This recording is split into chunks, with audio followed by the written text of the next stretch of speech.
went up to the restaurant where we used to play, and I stood on the stage there where the windows are. Remember all that? And I was like, man, this is like something going on the stage. And here we are again. It just keeps coming. It just keeps coming. Sure. Oh, this is scary. But, we've always kept in touch with each other. We're all good friends. We always have been. We loved each other. We were in this band. We were like living in a van, and all this sleeping. I'll say, not many girls can say this, but I've slept with every member of the Slickee Boys. How many times we shared beds in hotel rooms and all that stuff? It was miserable. What? Miserable. It was next to miserable, but we got to make rock and roll. Okay. Yeah, you lose the coin flip, and you have to sleep on the box springs. Yeah. Take the mattress off of the box The spring. box spring. Yeah. So I saw Slickee Boys in, this had to have been the November of '76, maybe. And it was you and Dan and Howard and Oh Kim no, Marshall. wouldn't it be Chris and Andy? Which- Yeah, Chris and Andy, who were. I remember this, but I think 70s. this was afterwards. So maybe it was Oh later. man, you were late. Yeah, late to the no, party. man, totally. I was partying. Late to the sup party. I was partying elsewhere. So, but I saw at Georgetown Red University, Blonde. they had this thing that was called the pub, the Georgetown pub. You remember that Georgetown pub? And then they would have bands there from time to time. And so Nick Mazanka and a bunch of friends at ours and Paul Ward, and we all went and saw this band, the Slickee Boys. And the thing, everybody says saw Slickee Boys for the first time. The thing that they remember the most was Kim Kane. This is a wild man jumping around. At the time, I was a guitar player, and I was like, look at this lead guitar player. Oh my God. And that was Marshall. So, and I never believed for a second that I would, be able to replace the great front person they had, during that period. Martha was just so intense as a front person.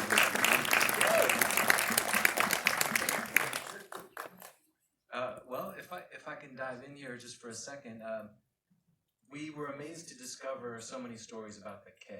I was wondering if you could take us back, for those of you who are playing back there in the day, take us back to the very beginning, trying to find a punk club, trying to find a place to play punk. I think that's. I think you need to talk to Steve Lorber.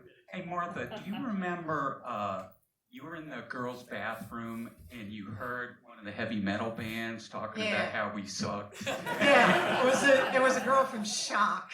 Yeah, She Shock. hated my fucking guts. But that was the same night that there were like the girls from Clancy's Meat Palace, whatever. They used to come in, to the keg. Don't forget the good guys. After their shift. And I remember this dancer, she had seen like the end of our set or something, and I went into the bathroom, and she just looks at me like, straight in the eyes and says, "Are you a boy or a girl?" And I said, "Take your pick."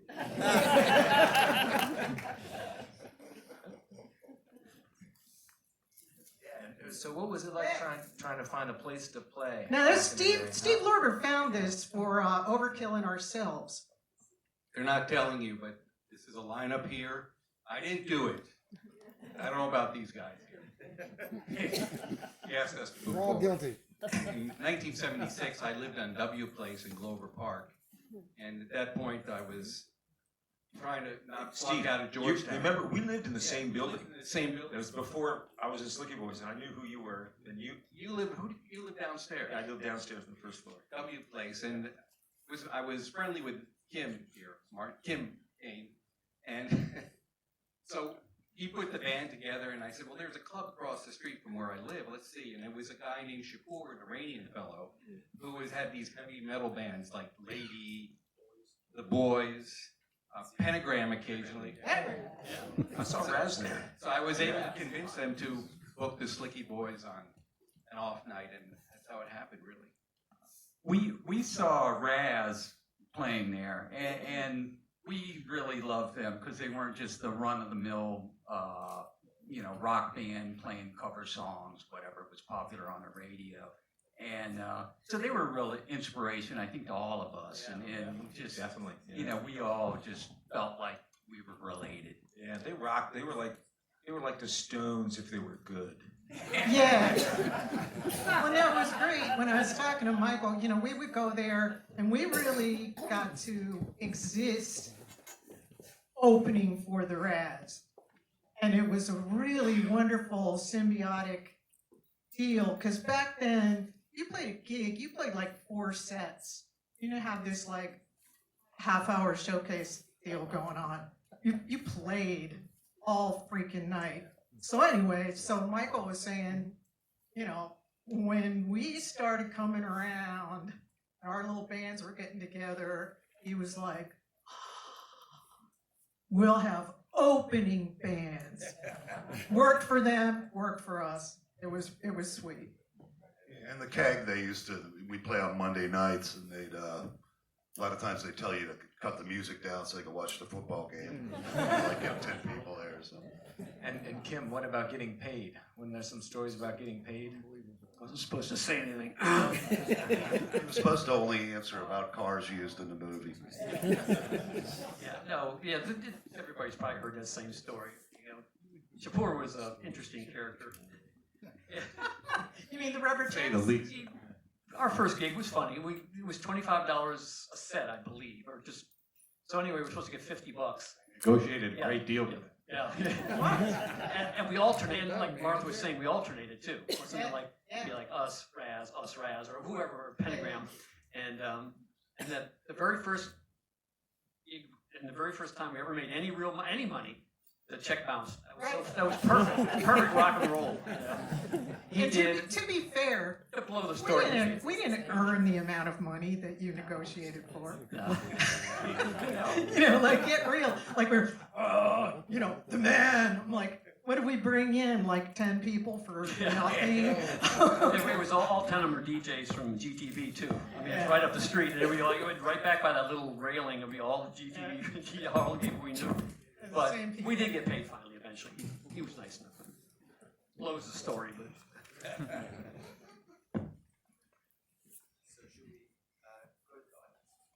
Yeah. I have a mic. I'm going to come to you guys. So raise your hand and I'll try and see you. All right. That's an easy one. Yeah, why not? I have 2 questions. Why aren't more people asking questions, first of all? Second of all, what do you guys think is on the horizon for the DC scene, music scene? You know? Wow, that's a good question. I wouldn't. You tell us. Yeah, I definitely would need somebody else to tell me about that. Sam is in DC. You know, there's always bands. There's always bands. There's always people playing, but it's hard to think that there's gonna be a movement again like there was, like we just saw in the movie. But I don't know. Who knows? It Tell us. could be something else. I certainly don't have a magic answer, but this film makes me want to go practice and go to these shows and just get to work, you know? That's how I feel about it, you know? If everyone just realizes that they can play a part, whether they're in a band or not, you know, there's folks who go to all the shows and realizing that they're an integral part of the scene and supporting folks, you know, just as important as the bands keeping the scene going. There's something of a renaissance going on, I think, in the DC punk scene. You know, it's not as strictly defined as it became at one point, but there's a lot more bands than there were. There's a lot more places to play. It's just all a little more diffuse. So the sense of community, it's not that 80 people that Joey Keepley talked about it, Matt absorbing, but it's there. And my girlfriend and I go out too often. We go out like Thursday, Friday, Saturday night if I don't have gigs. And there's so many really good bands out there. There's just like, I mean, every other band is knocking me out. Every weekend I got a new favorite band. They're out there. There's so much going on. There's so many good bands out there. You know, don't stay home. There's plenty of shit to do and see. Fence around his thing. Well, he just said. I want to ask what you think about the influence of Fort Reno. Wow. Who said that? Who was that? You want Fort Reno first edition or Fort Reno second edition? So I remember in 1968, I went up to Fort Reno and saw Grin, and there had to I have pictures. I was there too. Yeah. Lance and Jeannie were there. and there had to have been 1,000 people up there. I mean, it was, and they had the stage was like in a different place. Exactly. And I was like, man, I bet I'm gonna get in the band. I'm in 68, I think. I'm in like in the 8th grade, and I'm like, man, I'm gonna be in a band, and I'm gonna play at Fort Reno. You know, I wasn't aspiring to like Carnegie Hall. You know, I was like Fort Reno, and we did. But that was a great place to see bands. It was free. It was a scene. It still is. It's still the same. Free, and it's a scene. I see you up there, man. It's a thing, you know, that goes on up there and has ever since. As a matter of fact, we were up there this summer, and the woman who started it like 50 years ago was there, and she was hanging out. She was like 90 or something. She was really sweet. We all went up and talked to her, you know, and she was really proud. Look, the thing's still going on. It was cool. Did they fix that stage yet? We played at Fort Reno one time, and they had a makeshift stage that was like built with scaffolding, and we're on stage, and John Hanson was like, "Get off the stage now! Get off!" Because he was underneath, seeing how rickety everything was, and how close to death we were. I love Fort Reno, I still do. Pardon me? Oh no, version 1 was me going there as a kid. Seeing Grin, seeing Claude Jones, seeing Grits. Like all of it. I probably, you know, no, I never did have an opportunity to play Fort Reno. I did ask one time, but was turned down because I lived too far away. But I probably left more vomit there than anybody. Wait a minute, I don't know about that. Yeah, I don't know, Mark. We've got a question down here. Thank you. Just curious what you think of the audience in terms of the diversity. What? You know, I remember going to punk rock shows and seeing a bunch of brothers there, and I always thought that was pretty cool. You know, there's always a bunch of brothers at punk rock shows. I always thought that was pretty neat. Is that what you mean by What do you mean, diversity? this audience? Is that what you mean? You don't know? Okay. Oh, no, well. Which audience I'm are not you sure what you're referring asking to? about that. It's true that back in the early day, obviously in Adams, Oregon, there were Bad Brains and Enzymes, and there looked like there might be sort of an Afro-punk scene starting in DC. Yeah. And unfortunately, for probably a whole book's worth of reasons, someone should do a thesis on why that didn't happen. But you know, there was more diversity early on, and then it became, you know, more white, the scene. You know, which is a shame. But you know, and then there were attempts also to bring the go-go scene in and do concerts, the punk funk concerts, and that didn't really work out so great. I mean, they were good shows. We went to a bunch of those punk funk things, and it was like 9:30 would do like, you know, they always seemed like everybody's getting along, having a great time. Yeah, I mean, it was great. Often it was like one. Sometimes the audiences would kind of shift in between the things, but otherwise, no. I mean, it's. I don't know if that gets at your question at all, but I think it's an important one. I don't think there's a way you can really inject diversity into it. It's sort of like people come to it.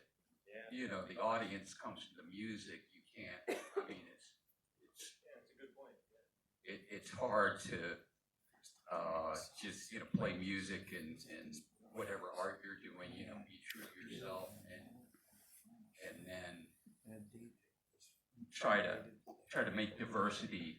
I mean, if that's your thing, then you do that. But yeah, definitely a very you know, pretty white audience. And but even still, you're just doing what you're doing, and people are going to come, whoever they are.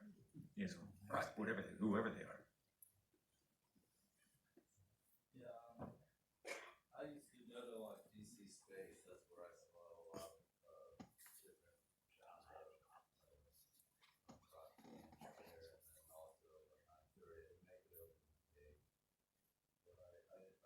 got some good free concerts like Ontario Theater. Well, that wasn't free. But actually, the Slickee Boys have the record, right, for playing the 930 Yeah, Club most times. more than anyone else. What? How many times? Apparently, 84? 84. I think it's 84. Most of that was the old 930. It's in the The little way. 930. Oh, yeah. Oh, that's cool. From the 930 book. I have a question. First of all, with a shout out to John Davis from the University of Maryland, who's here tonight and has put together the most amazing fanzine collection imaginable, and also the DC Public Library with the punk archives. How important, because it's suggested here but it's not stated specifically, how important to the vitality and the outreach of the punk community were the fanzines that really were starting almost concurrently with the scene as it developed? He's a journalist, arrested. That was before we had Facebook and all that stuff. That's what we lived by, was the fanzines. You know, you go to a club and there'd be like half a dozen of them there. I picked them up all the time just to see what everybody was saying about everybody and stuff. You know, sometimes it was more like a gossip column or something. But anything you could see back then, you know, when you're struggling to get fans or you know, get a scene together and everything about people, anything you see like that, you see as encouragement. Just like Steve over here had the first punk radio show, and I was in a band that played the Keg before I joined the Slickee Boys. Actually, Is that Derbies? yeah, the Derbies, and he actually played our practice tape on his radio show. It's stuff like that that you search for back then because like nobody was on your side. You know, you were in it for for your own selves. I mean, you were just trying to do what you were doing and try to get some attention. You know, so yeah, I think fanzines played a great big part. Every time I go to the record store, you know, I'd pick them up if I saw them there. I think I get the next question. Buzz McLean used to be at the journal newspapers and the Washington Post. My question is, I saw maybe 150 Slickee Boys shows standing in front of the big speakers. Does my tinnitus dim down, or am I stuck with it? We can hear your tinnitus from here. I think you have a friend at Science and Kirk. What'd you say? It's okay, What? I didn't know we were known as that loud of a band. Are you kidding? Remember? Oh, come on. You should have been on stage. Johnny- You want louder? You should have been on stage. Yeah, Johnny Thunders at the old, what is Roxy or Sabo? That's loud. Oh my God. So the Slickees played a lot of covers, Balloon Farm, Western Temperature, for example. That's on the Nuggets 4 CD box set. How many of you own the original 2-disc vinyl Lenny Kane Nuggets? Just you? I had this. Well, between Steve and I, we actually Guilty got as the original charged. 45s. We didn't get that from Nuggets, any of those cuts from Nuggets. We're record wonks. Yeah, well, part of what the Or, Slickee and Boys. Dan would have them do it. They're like, how about doing this one? These guys got these things. These guys got these things from the 45. That's what they have. Not trying to be snotty, but it's funny those LPs came out and then everybody automatically thought we were. Yeah, the Nuggets was like, I thought, man, now you guys are gonna totally get called out. Cause now they're gonna find out these really, really good songs are all covers. But you guys were so good at taking these incredible nuggets and like making them your own and disseminating them, you know, to the crowd, recording these amazing things so that everybody pretty much thought y'all wrote them. You guys wrote them. Everybody always thought we wrote the song Glendora, Yeah. and that's a good example of a cover that nobody else had really heard. So It was the flip side on a Perry Como record. Downliner sected in the 60s. Kim dragged that one out. Kim had these, you know, amazing record collections, and you just like go to his house. Well, Steve was the guy like on the phone. we used to, we'd be like like girls, in- we would play like in records on the Kim's phone. kitchen. And he listened to the garden, it's a good one. He'd be there, and listen to the guitar break. Do you remember calling up Ken and nagging That's all him? we did. We just called He and nagged. we he talked nagged. about records. We would be like in the kitchen, getting a cup of tea, you know, having something. Steve would call. Do you remember that? Like, Steve would be nagging about getting stuff together for the record. And so we had one original song. It's always a good thing. It's better to be friends with musicians than to be involved with them. So I think we have time for one more question because we have another show coming in. So I promised to this guy. Okay, we'll do that. We'll do that one too. Can we hear some Slickee Boys a cappella? Sorry. Nice thought, though. The mufflers on my car make a better sound than I do. You had one? Good try. She's coming with a microphone. Why did you choose to be a band together? Well, this guy here, the guy everybody recognizes, he just wanted to put a band together. So he just got, whatever friends he could that played music. That was just all it was. He knew I played guitar, so he was embarrassed to ask me first, but so he asked my girlfriend, and I heard through her, and I was like, oh yeah, he's a nice guy, it'd be fun to do something with him. And along those same lines is, because they're all here tonight. Oh, not all, I'm sorry. 3/4 on 3, Lone Oak around? Yeah, that's right. Before Slickee, we got the rhythm section of Martha, we're actually in a band called Lone Oak. And I got my brother to ask him, I was so nervous. I was like, I gotta get a rest of a band, I don't know anybody. I don't know any musicians, because I wasn't one either, I didn't know anybody. Kim didn't ask them either. He got his brother to ask. My brother to ask him. That's Kim Kane for you. Well, we went to the same high school, so it helped, but and then I'd go out and, see Lone Oak playing. Nobody remembers that one. That was it.